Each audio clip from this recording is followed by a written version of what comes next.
What the hell? It's JLL, that Gnostic teacher on the internet. It's January 1st. Yes, it is indeed. 2018. Can you believe that? And I'm here to talk to you now in a way that I haven't done before.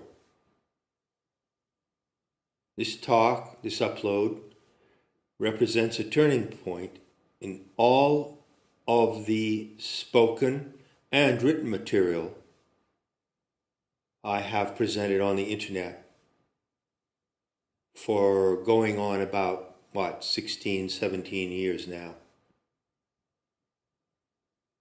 I'm here to talk to you today on the first day of this year about how to oppose and eliminate the enemies of life, about how to actually take them out.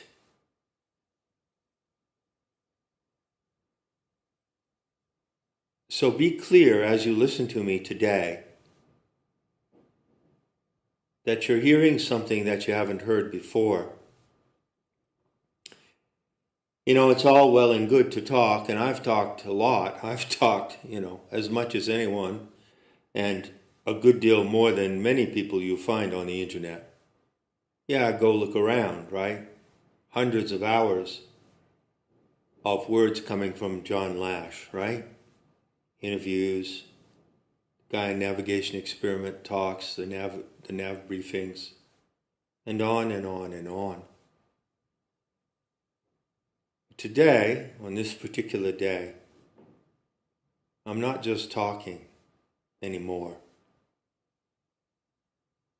The talk that you hear now leads to action. And it is in itself a specific kind of action. It is a specific display of action and not mere words coming from me now. And what is that specific display of action?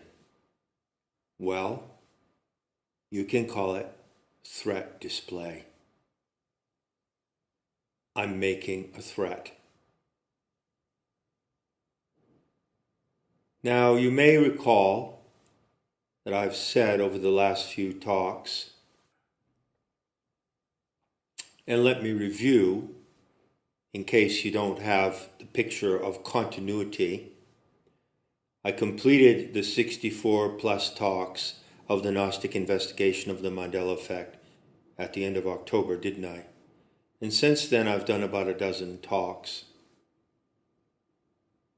So these talks that you've heard so far in November and December of 2017 are all working, building, and aiming in a particular direction. You recall that I used the word transhumanist as a generic term to describe those insane, life-hating freaks who are behind the AI robot Sophia, who are behind robotics, behind cloning, behind the elevation of artificial intelligence above human and natural intelligence, and so forth and so on. So transhumanist is a convenient term for this particular group of people who are centrally led by the Xenosh. The main transhumanists are Xenosh, and the seed of the transhumanist program can be found in the figure of Melchizedek, who is a superhuman or extra-human agent in the narrative of the Jewish people. Well, I trust I've made all that pretty clear by now. There's a lot of background for you to cover if you want to know where I'm coming from. Some of you who follow these talks in continuity will see that I'm building toward something specific, and today is the moment to disclose exactly what that is. You'll note that I've also used the word apposition as a teaching tool to bring your attention to something which needs to be seen, something that needs to be, I don't like the word understood, it's kind of a cheap word, something you need to detect in the events unfolding in the world today, to discern and detect. So I use the word apposition simply as a cueing tool to direct your mind toward a phenomenon of parallelism. I've explained that the AI robot Sophia is the ambassador for the transhumanist movement. Who's behind that robot? Who's handling that robot? Who is speaking through that robot to the world? The Xenosh transhumanist cabal. They are the same cabal that is behind the planetary financial mafia, the same cabal that is behind the Masonic network of manipulation and subversion, which rules in many countries, the same cabal that is behind the Federal Reserve, the same cabal that finances wars. It's all the same. The enemy is one. To see the enemy, of course, is the first condition in fighting and winning any battle. If you're in a battle and you don't know who the enemy is, well, it's very unlikely that you're going to win that battle. I just might add, by the way, that one sure sign that you're looking in the direction of the enemy, if not seeing the enemy explicitly, is that you are not allowed, under the current conditions of authority and the mind control operating in the social order, to blame that particular enemy for anything. So you live in a world in which it is, in fact, forbidden to criticize or fault those who are truly the enemies of humanity, of the Rome, of Sophia, and of all that lives. I have expressed my view in this dozen or so talks since completing the investigation that the AI robot Sophia represents a threat. No matter how fascinating that device may appear, no matter how they may spin it, no matter how many theatrical setups they may produce to carry out the charm offensive that they are undertaking, the biophobic freaks behind AI have one intention and one only, and that is to threaten you with enslavement or extinction. So I take the AI robot Sophia as a threat. The appearance of that device and its use as a kind of ambassador for the transhumanist movement, I take as a deliberate and explicit threat coming from murderous, insane people who hate life. They stand against the divine experiment on this planet. They hate the Aeonic Mother and everything that is truly and genuinely sacred in the feminine as well as in the masculine dimensions of existence. And they hate the Rome, the magical child of the goddess Sophia. In the process of setting up what I'm going to tell you now, today, I've also pointed out that I consider that the claims that are made about the AI robot, Sophia, parallel in the manner of an apposition running neck and neck. They parallel the Gnostic teachers' claims about Sophia, the planetary animal mother, the entelechy of the earth itself, of the living earth. For instance, I'll give you 3 quick characteristics.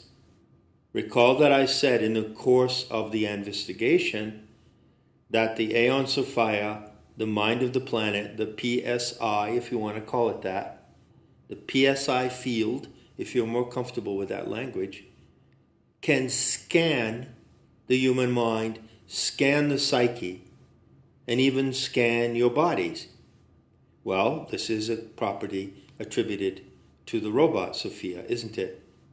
It can scan the internet, and presumably it's equipped with sensors such as those you see illustrated in science fiction films like Total Recall, and Terminator, where the robotic device can scan the living human animal standing in front of it. Presumably, they're going to tell you soon that the AI robot Sophia has similar capacities. 2, autonomy. This is a totally false claim. It's a total lie. It's a total deceit. That robotic device is not autonomous. It does not think when it moves its head and hesitates upon being asked a question. This is all a fraud. It does not and cannot think independently. But I have said, in parallel to the fraud, that the Aeon Sophia, your planetary mother, your divine mother from the galactic core, has autonomy. The Aeonic mother has agency. As of August of 2016, that is a fact. Autonomy and agency. And the proof of her agency can be seen in the Mandela effect, in her actual manipulation of these artifacts, including material artifacts, such as the metallic emblems of automobile logos. So I've explained all this at length. The Aeonic Mother has agency. That's the truth. The AI robot Sophia has autonomy. That's the lie. It's come to the point, bear this closely in mind, where the fraud and illusion is starting to mirror the truth, so that actually discerning the fraud and illusion brings your attention to the truth. 3rd point, interactivity. Well, they're presenting Sophia as if it were the ambassador for the transhumanist movement and all the hype about AI and IT, informational technology, right? They're presenting the vaudeville illusion that this robot truly interacts in conversation with people on the stage, on talk shows, at conferences. Total and complete lie. There is a handler behind a screen with a handheld device who is causing Sophia to react and respond. On the other hand, I have explained that the moment has come when a great, magnificent opportunity, call it a challenge if you like, a great, unparalleled, magnificent opportunity faces humanity at large. That is the opportunity to become interactive with the living intelligence of the earth. I call Planetary Tantra, which officially went online in January of 2009, interactive magic with Gaia, interactive magic with the earth. So once again, the truth, the reality, interactivity with the earth is mirrored by the fraud and by the archontic replication. The archontic replication, Sophia, cannot actually deliver on the claims made about it. The proof of truth, the proof of reality versus solution, is that you can test it, and the moment to test is now. I would not ask you to believe one word I say. I would not ask you to believe it is possible to practice interactive magic with the earth unless I could also give you the opportunity to test that proposition and to prove it is true for yourself. And that's exactly what I'm going to do. That's exactly what I am doing right now, here and now, on January 1st of 2018. I want to emphasize to you today that the Rome, the magical children of the wisdom goddess, cannot be defeated. The greatest threat to the Rome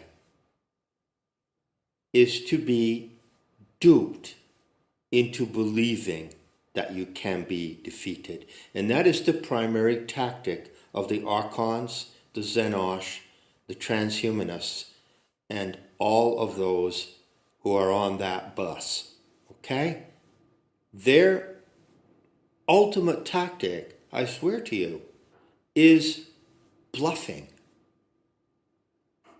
You see, if I am in a fight with someone, or a potential fight, and I bluff, that can be an extremely effective strategy. Meaning that I persuade or deceive my opponent into believing that I am more powerful than I am, and into believing that they are defeated even before they have had a chance to really oppose me. This is exactly what the enemies of life seek to do. It's all a huge bluff. The transhumanists say certain percent of the workforce will be eliminated by 2020 or 2040. There will be no jobs. Your robots will replace you. AI will exceed human life. What is the message behind all this? What does it all add up to? It all adds up to an enormous bluff. They cannot win by actually delivering on their threat. But they can come close to winning when they convince people that their bluff is true. Every claim that is being made about AI today, coming from the carpetbaggers and carnival barkers who are peddling transhumanism, every one of those claims is a bluff and cannot be fulfilled. They cannot deliver. But they claim that they can deliver. Why? Because it's a display of threat. Now, I have this to say about making threats, and get me real clear on this. What I am going to tell you about threat display is your introduction to Gaian Tantric magic, or Gaian Tantric sorcery, whatever you like. I happen to like the word sorcery. But in the introduction to how to practice the art of Gaian Tantric sorcery, I want to make it perfectly clear to you that I would never make a threat that I couldn't back up. So if I was wandered into a bar somewhere and happened to fall upon some very difficult and aggressive characters standing around the pool table,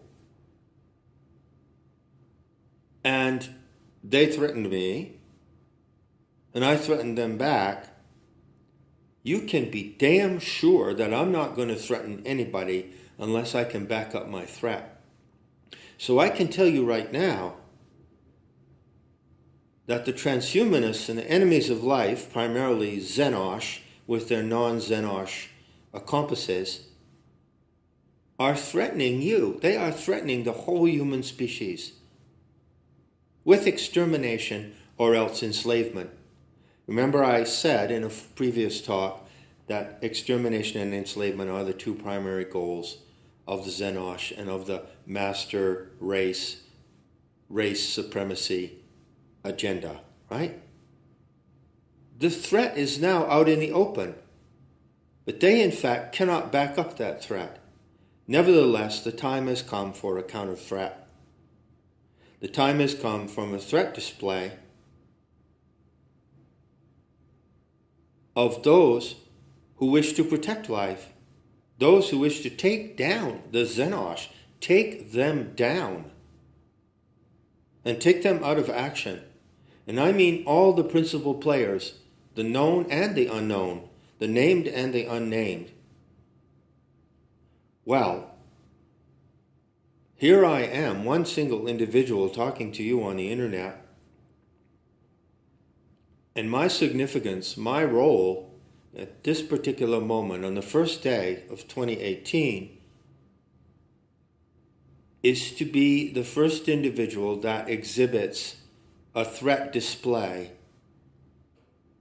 toward the enemies of life. But that threat display has to be enforceable. Otherwise, I'm just a fraud. So the moment that I show the threat display, which you can see pictured in the illustration that goes with this talk, is also the moment that I tell you, that I tell the whole world, and even the Xenosh, if they happen to be listening, and I'm sure they are, I'll tell you exactly how I'm going to back it up.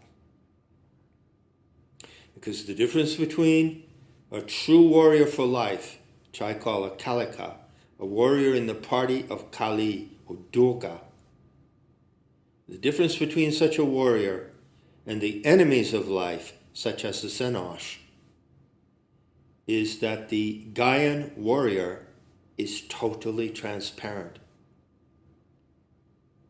The Xenosh, the psychopaths who run the planet, are anything but transparent. I think you would agree with that observation. And they must use secrecy, not only to hide what they can actually do, but even more so to conceal the fact that they're just bluffing, and there's a lot that they cannot do which they would have you believe that they can do, because their success depends in great measure upon faking. But I'm not faking, and I'm not talking about make-believe here. But I don't expect you to take my word for it. It's my responsibility, if I take the role of igniting the signal flare that brings the Rome into direct, violent assault upon the enemies of life, then I have to do it in a way that you can test. And not operating on faith here. And so, there is a method, there is a technique to be used in Gaian Tantric magic, specifically designed, if you will, specifically intended for exterminating the enemies of life. If you want to learn more about that, go to the Kalika War Party Manifesto. You may recall that in a previous talk on the diamond sow, I introduced the concept of release from pretending. This concept, indeed, it's not merely a concept, could really be called a process of initiation to be undergone by those who opt into it. It's selective, it's elective, and also the conditions of life itself can bring it upon you. You can be forced into the act of release from pretending when the structures of pretending around your life collapse. I'll give you one clear example of that happening at this moment on the planetary scale. The system of democracy is nothing but an act of pretending that causes people to become convinced that by voting and by electing leaders, they can have some role in the course of society and who runs the world. That's all complete make-believe and pretending. Release from pretending on the planetary scale involves a number of areas or fronts, but certainly one of the principal of those areas is democracy, pretending that social change and defeat of the enemies of life can be brought about through democracy is purely an act of make-believe. You see? The point that I made in that talk about the diamond sow that applies right here and now, without going into a digression, is this. As long as you are pretending on any level, in your personal reality, in the way you see the social order, in the way countries operate, in the way government works, in the spiritual and metaphysical features of human reality, no matter where you are pretending, there has to be release from that pretending to get to the true magic. I made this point, okay? Now I'm making it again, and I'm going to raise an objection that I know may arise in the minds of some people. Well, hold on there. Just a moment, Mr. Gnostic teacher, wise ass, arrogant and grandiose character that you are. Hold on a minute. How do I know that this interactive magic with Gaia and this Gaian Tantric sorcery that you propose is not just another feat of pretending? How do I know that your magic, Mr. Lash Gnostic teacher, is not just make-believe and some elaborate, highly intellectualized form of magical thinking? How do I know that, sir? Well, the answer to that, valid question, by the way, an extremely valid objection. And the answer to that is simple. You know it only in one way. You know it in one way and one only. You know that the magic I propose is real when you prove to yourself that it is real. And I'm giving you the chance to do that exercise of proof. There are two conditions for entering into this exercise. I've laid the foundation for those conditions over and over again in my talks on this channel. The first condition is that you recognize who you are as a species and as a specimen of that species. The recognition or self-recognition, properly speaking, of Rome comes in two dimensions at once. It's personal and transpersonal.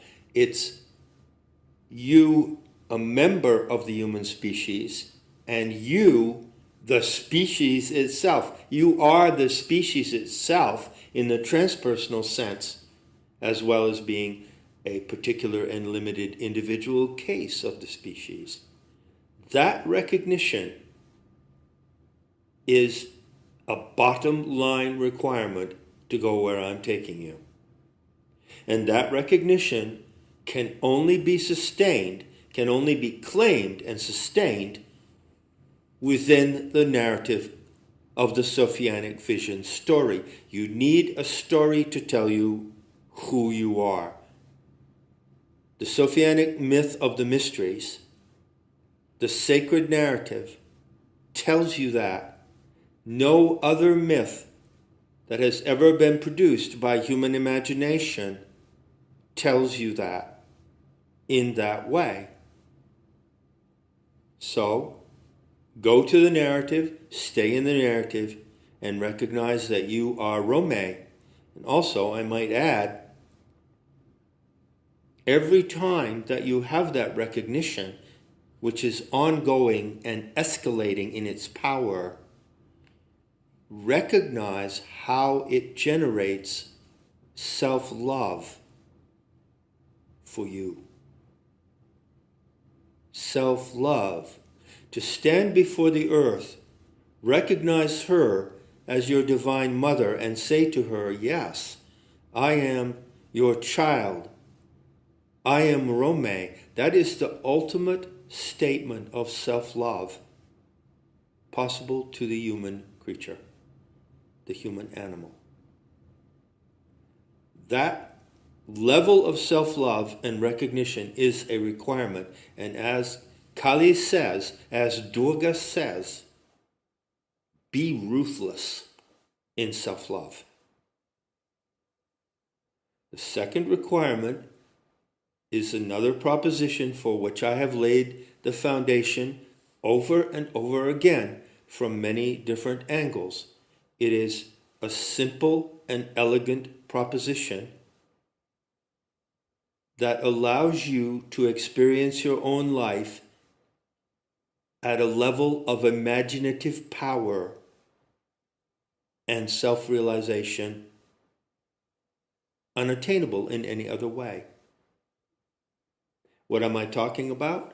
I'm talking about the proposition that you are not just a biological creature living in the natural womb or matrix of the earth, but you are a character living in the material dream of the earth.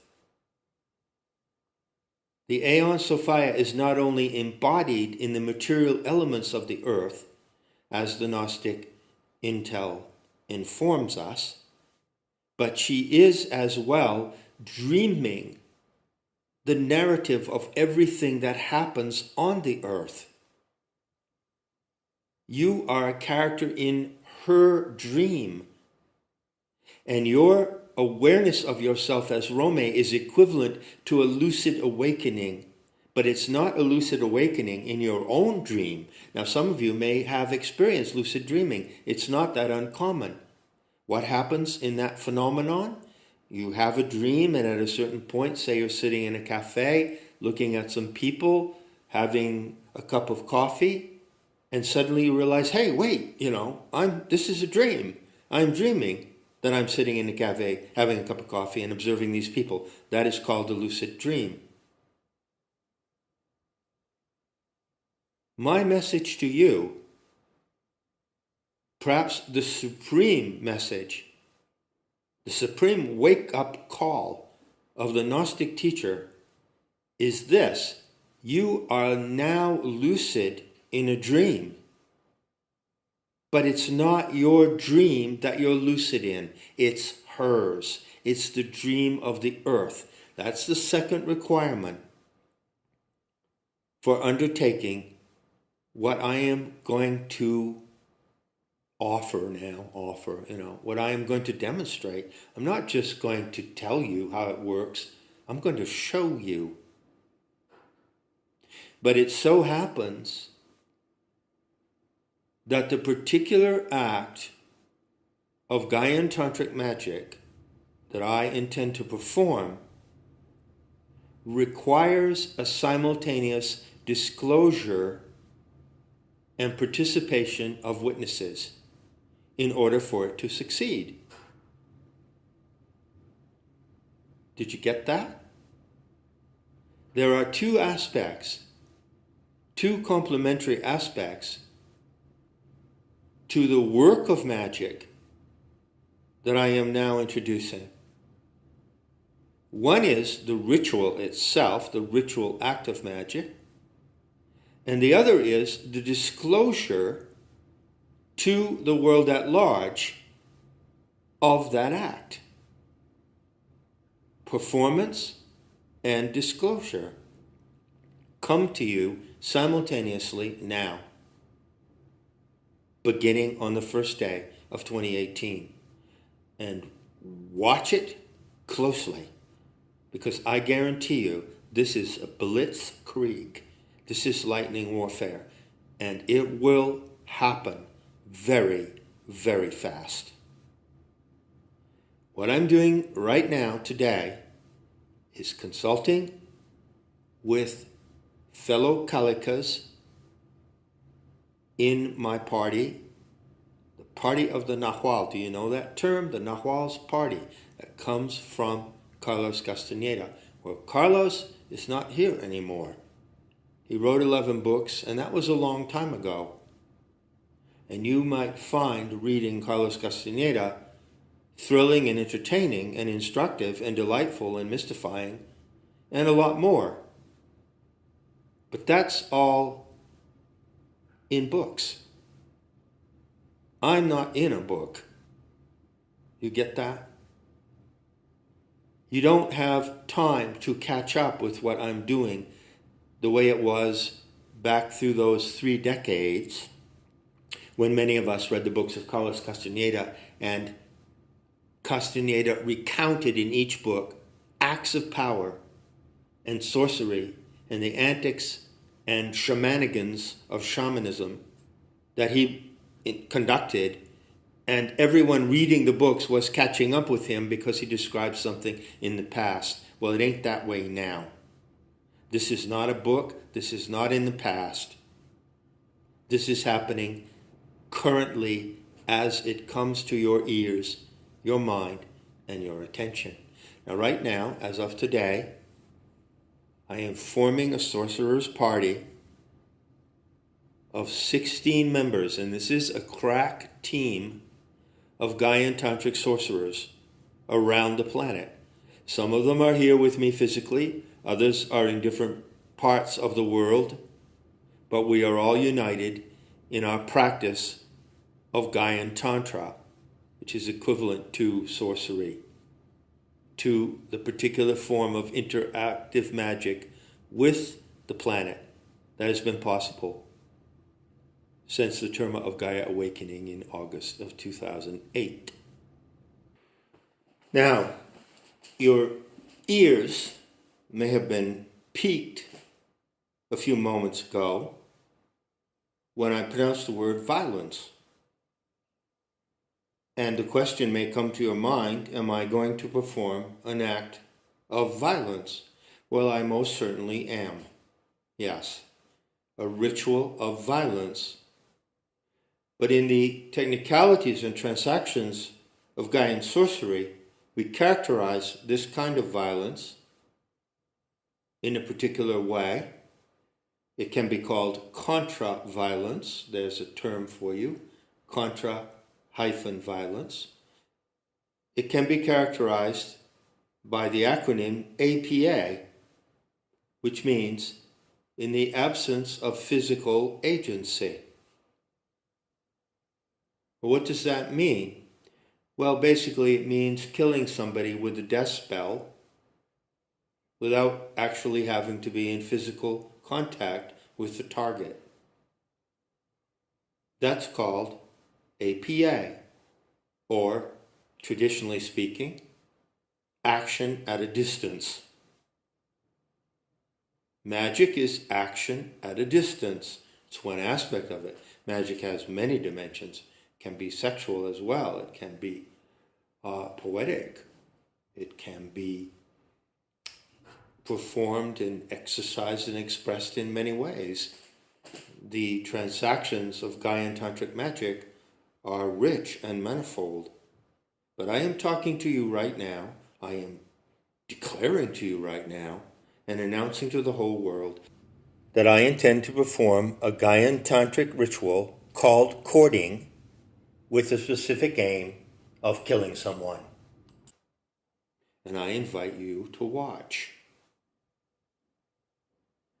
Is that clear? I am prepared, along with my support team of crack kalikas, I am prepared to be completely transparent about what I'm doing.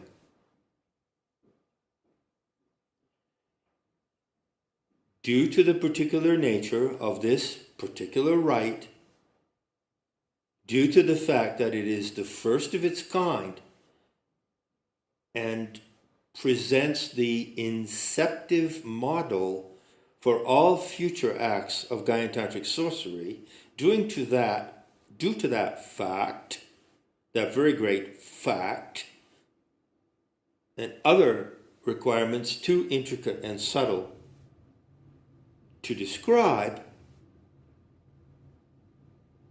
the public disclosure of what I do must accompany simultaneously the performance of the ritual. You know, the transactions of Gaian sorcery, I'm not here. It's too late in the day. Now, unless you're hanging around with me on some occasion, first person, face to face, right? I'm not going to go into this intricacies of the transactions of sorcery. But they are not accidental, they are not arbitrary, they are not superficial or foolish. The kind of sorcery that I practice is meticulous and precise.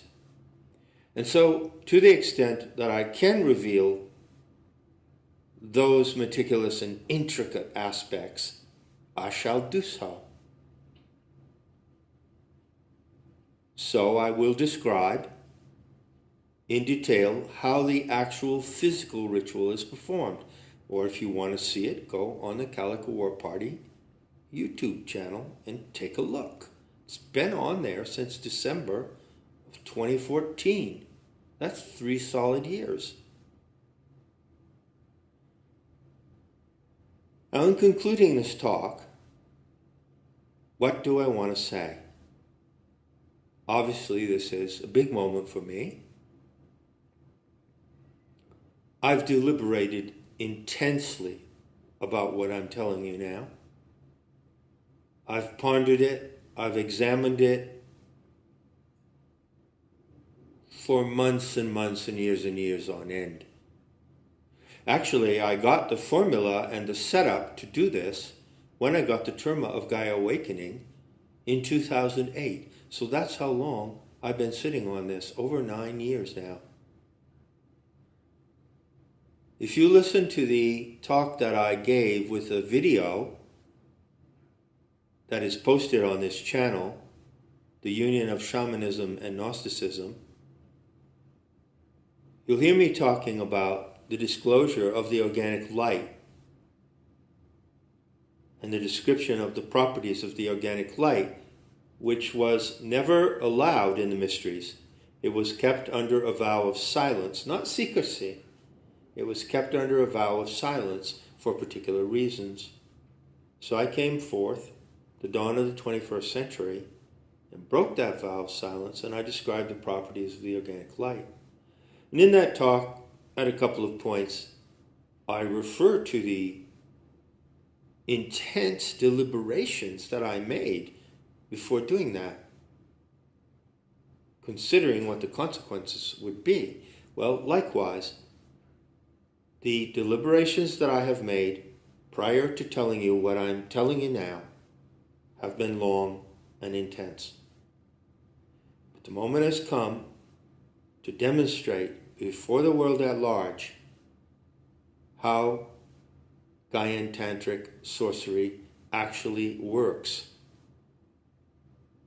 And this is the true magic, not the magic of the pretenders, not fantastic entertainment about witches and warlocks and wizards. No, that entertainment is really a kind of counter magic to the power that I am now prepared to demonstrate with you, and as far as possible, to share with you. For the success of this spell I am casting, the odds of success are improved by your participation, and I'm going to tell you exactly how to participate. Now, the way it is performed, the way I perform it by myself out in nature, and the way that the 16 kalikas in my crack team support me is one thing. That is one activity, one coherent, focused, intentional activity. But equally so, the way you follow my disclosure of that activity and the way that you participate is part of the dynamic. And its success depends on the dual dynamic of performance and simultaneous disclosure of performance. Is that clear? So I'm going to leave you with that at this moment. I'm going to reiterate to you, I'm going to implore you, let me implore you that you realize that I am exhibiting threat display. I am threatening to kill. And the threat to kill that I am stating publicly now has to be tested and proven in one particular case. Once that is done, the method used to do so becomes universally available. You know, the tragic thing about the human condition today is that there are so many good and decent people who have woken up to the game of the predators and the parasites, the Xenosh in all of their disguises. They've woken up to the deceit, the lies, the fraud. And these good and decent people, who may in some degree or other recognize themselves as Rome, although I stress they need the narrative for that recognition, these good and decent people want to do something. But they can't do anything, so they go into pretending. And they pretend that, first of all, just knowing, just the awareness of what the perpetrators are doing is enough to stop them. No, it's not. It's not.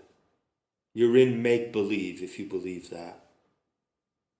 Then they pretend, oh, well, we can get in the right leaders. We can get out the corrupt leaders. We can drain the swamp and elect the right people who will correct the system. Make-believe, pretending, never going to happen.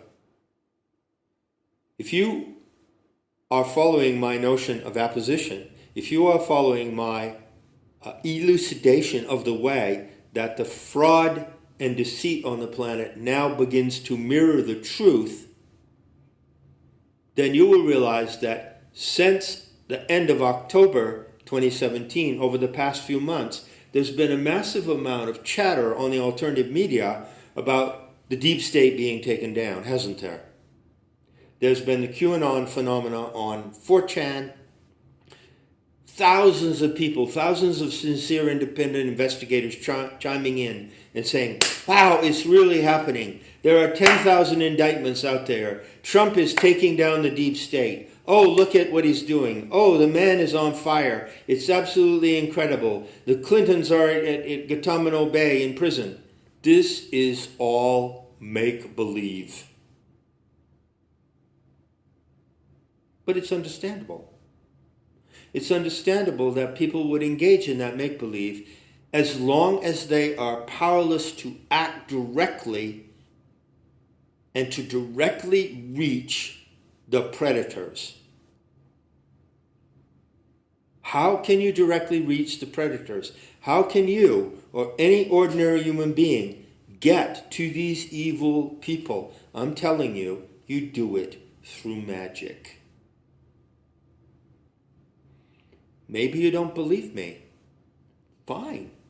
Maybe you want to sign off at this point. Fine. Maybe you think I'm just offering my form of make-believe. Fine. I don't really give a damn. I know exactly what I'm doing.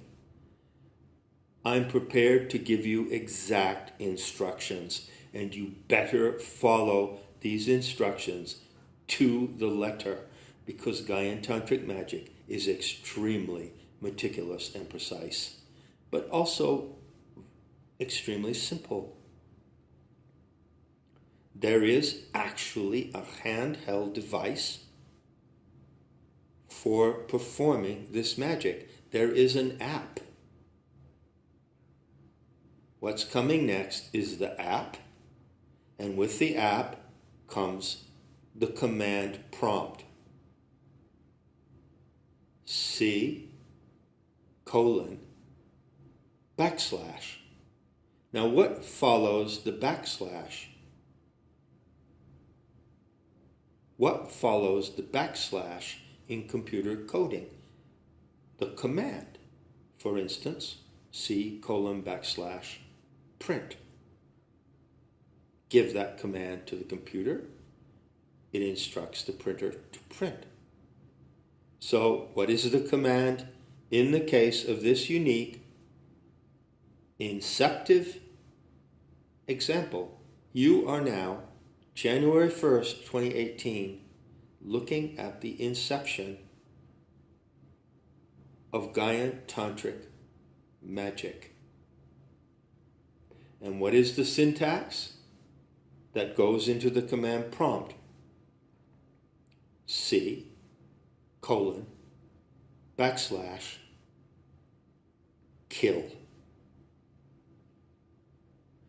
Now you may wonder, I would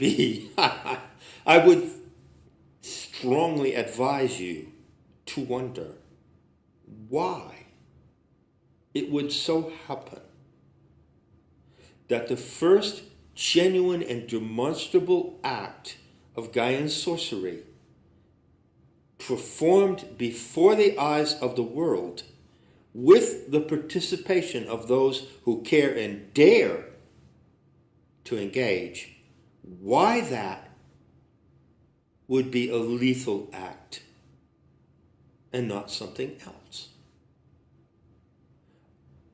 I assure you that it can be proven in the course of your own life, through your intention, your passions, your self-love, and your love for the earth. It can be proven that the Gaian Tantric magic that I'm introducing can do all kinds of magic. There are all kinds of magic commands that could follow the backslash. So why start with C:\kill? Why does it have to start with that? With that particular demonstration of lethal force? I'll leave you with that question, and I'll come back to it immediately in the next talk. And until then, heed the obvious and hold to correction. There's your best chance for a future worth living.